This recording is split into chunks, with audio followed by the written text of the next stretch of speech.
Hi, Duane Simon, Precision Ag Consultant with C&B Operations. Welcome to our Technology Thursday video. Today I'd like to talk to you about a couple of projects that I've been doing for several years now based on customer need. First off, I had a customer ask me about what he could do with his 1900 air cart that was still a very good cart, but he wanted the variable rate with it. So that's what led me to develop the hydraulic drive for the 1900, 1910 air carts.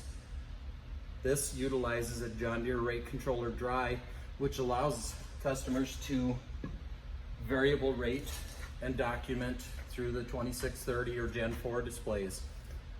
Another project that I developed, also based on customer need, was for the older 787 and Flexicoil 2320 air carts.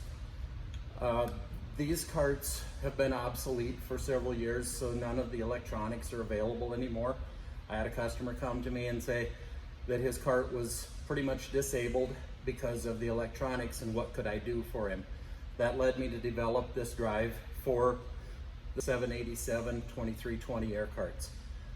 This unit is also self-contained in that it's got all the components on here that it could be utilized in other applications, such as box drills.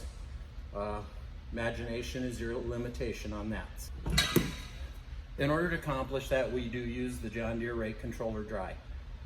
This is capable of being used with other brands of controllers, which I don't support, but I can get harnesses built for.